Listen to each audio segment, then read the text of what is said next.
কি পরিমাণে এখানে টমেটো আছে একটা গাছের মধ্যে পচে গেছে। এই যে দেখেন,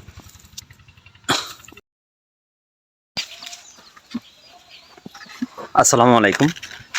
দেখেন জানি না, কিন্তু আজকের এই কথাগুলো যেখান থেকে শুনছেন হয়তো আপনার হৃদয় কেঁপে উঠবে। বিষয়গুলো না বলার মতো না। এই যে আমার হাতে দেখছেন একটা বালতি আছে আর একটা ছোট খাড়ি আছে। আমি এখন মাথায় একটা গামছা আছে, যাচ্ছি মূলত মাঠের উদ্দেশ্যে।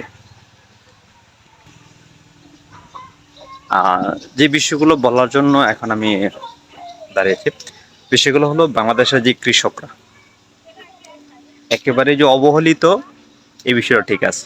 কেন অবহেলিত দেখেন, যখনই যে ফসলটা বেশি পরিমাণ উৎপাদন হয় ওই ফসলটা কিন্তু একেবারে দাম খুব কম থাকে। যেমন মনে করেন আমি আলু লাগিয়েছিলাম প্রায় 30%। আলু যাই হয়েছে আমি কিন্তু দাম কম বিক্রি করি নাই, কোল্ড স্টোর রেখে দিয়েছি।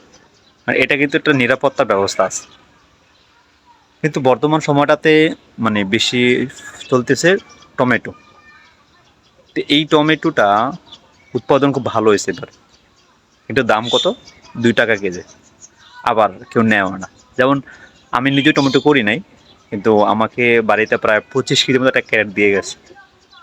এটি খায় না, না খায় না। পরে আমার বাসায় প্রায় 6টা বড় হাঁস আছে ডিম পাড়ার মতো। পরে দেখছি যে একদিন তাদের দেওয়াতে তারা খাইতেছে। তো পরে তাদেরকে এখন হাঁসেরে মানে আমরা টমেটো খাওয়াইতেছি। তো আজকে যে খাড়িটা নিলাম, এই যে খাড়ি এবং বালতিটা নেওয়ার মূল উদ্দেশ্য হলো ওই যে যে ব্যক্তি বললাম না যে আমার 1 ক্যারেট টমেটো দিয়েছিল, তো তার যেই খেতে টমেটো পইচা একদম নাজেহাল অবস্থা, মানে ক্ষেত সাফ করার মতো অবস্থা। তা আমারে বলতেছে, স্যার আপনি যদি টমেটো নিয়ে নিতেন, আমরা প্রয়োজনে পায়রা দেবো, আপনি নিয়ে নিলে ক্ষেতটা সাফ হইতো, না হলে তো পাশে উদয় আছে, পোকা অনেক নষ্ট করে লাগবে। তো এই জন্য আজকে এই বালতি এবং খাড়ি নিয়ে নিচ্ছি, যাতে কিছু টমেটো নিয়ে নেবো আমার হাঁসেরা খাওয়ানো যায়, কারণ হাঁসের এখনো দান হাসে নেই। দান উঠলে হয়তো হাঁসেরা খাইতে সুবিধা হবে আর কি। তো আজকে সেইটা জায়গাটা দেখাবো, দেখেন অবশ্য আপনি বুঝতে সুবিধা। 3-4টে হোক, 2টে হোক, 1টি হোক,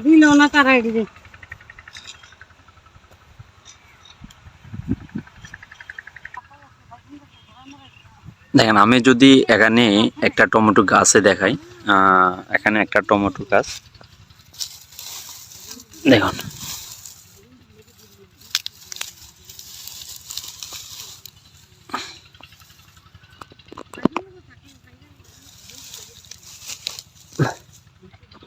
এই দেখেন টমেটো কি কি পরিমাণে এখানে টমেটো আছে একটা গাছের মধ্যে পচে গেছে। এই যে দেখেন,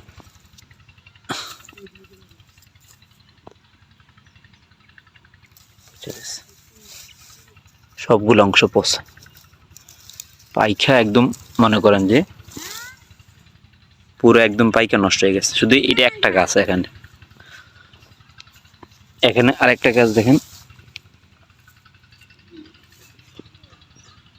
সিম পাইখা, মানে প্রত্যেকটা গাছ এখানে জমে আছে প্রায় বিশাল বড়। দেখেন এই জায়গা থেকে শুরু করে স্টেট ও যে সীমানা, এই যে সীমানা, এই যে সীমানা, চারোপাশে কিন্তু এরকম বাইগন আছে। প্রত্যেকটা গাছে মিনিমাম 5 থেকে 10 কেজি মতো বাইগন হবে।